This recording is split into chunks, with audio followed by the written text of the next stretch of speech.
Assalamualaikum, selamat sore, salam rahayu. Kemarin itu Kiai Imad menjawab desas-desus yang dilontarkan oleh para mukibin yang licik, seakan-akan menghubungkan antara PIK PSN dengan Kiai Imad.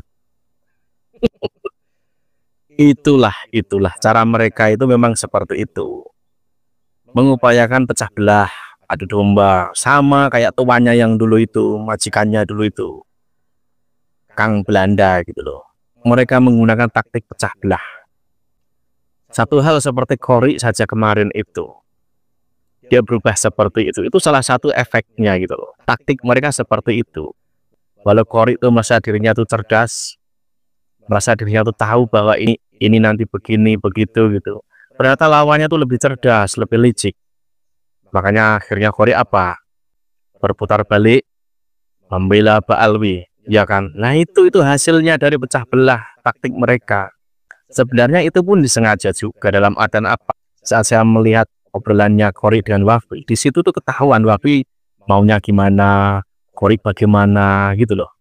Itu ketahuan di situ. Nah karakter Qori ini itu banyak celahnya, banyak hal yang itu bisa dipakai untuk menjatuhkan dirinya sendiri. Sayangnya dia tuh merasa cukup pandai untuk bermain seperti itu. Ternyata tidak. Walau ilmu nasabnya termasuk pandai, tapi untuk taktik seperti itu dia nggak pandai. Permainan di Pulau Jawa itu ibarat perlu kecerdikan, perlu taktik yang canggih. Nggak hanya asal polos-polosan seperti itu. Makanya kemarin itu juga kan ada isu soal PIK 2 PSN itu. Itu siapa yang menggulirkan hal itu? Seakan-akan Kiai Imad itu terhubung dengan orang-orang Cina. Itu juga bagian dari itu. Saya tahu orang-orangnya, si A, si B, si C itu yang membuat isu-isu seperti itu tuh tahu gitu loh. Alasannya ya seperti itu. Oh, sebagai anak Banten harus ikut ini, padahal tujuannya ada hal lain. Yang memecah belah karena apa? Di sana itu ya, di kubu yang lagi rame sekarang PIK 2 atau PSN atau apa, itu kan ada Kiai Said. Kiai Said ikut-ikutan kan soal itu juga. Jangan Kiai Said itu di mana? Kiai Said itu kan salah satu orang yang di belakangnya Kiai Imaduddin. Nah, jawaban Kiai Imaduddin itu cerdas, tidak terpancing, tidak terjebak. Hati-hati, jebakan mereka tuh hati-hati. Kalau pergerakan ini pecah, maka kemampuannya itu beda. Makanya upaya yang mereka cari itu pecah belah. Taktiknya semacam itu. Bagaimana Kiai Imad ini? Kok diam saja? Itu pancingan. PIK PSN itu udah program yang beda lagi itu loh. Itu nggak ada hubungannya dengan tesis nasab, nggak ada. Bayangkan saja jika misalkan Kiai Imad itu berkata dia itu bertabrakan dengan PIK 2 atau PSN, pasti akan di-up terus gitu loh. Makanya kalau untuk si kutu kupret itu yang sok tahu soal PIK 2, soal PSN itu, aduh, itu orang mencari uang gitu loh. Sesungguhnya orang mencari uang. Yang utama tuh itu.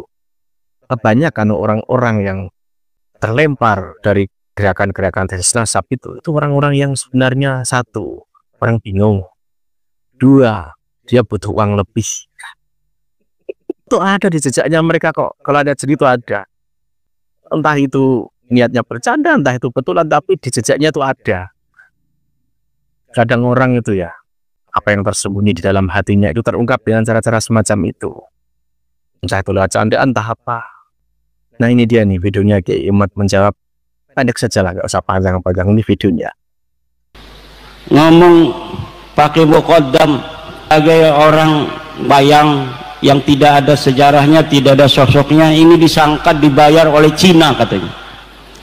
Ini Kiai Imad ini membatalkan nasab Balawi karena dibayar oleh Cina.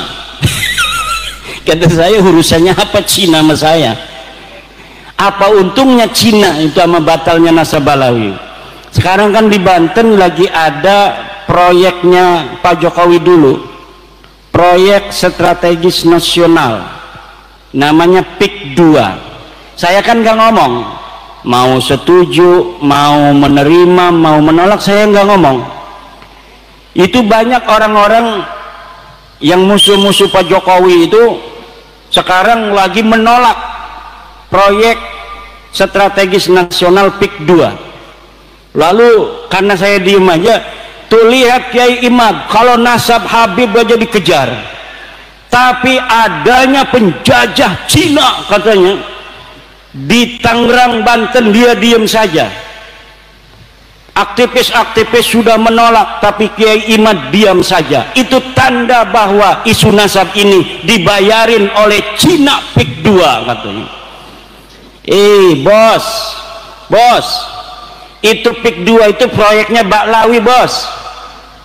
Aguan itu orang Cina, tapi yang ngejalanin proyeknya itu Baklawi, namanya Mu'annas Al-Aidid. Dia Baklawi, dia Kabib.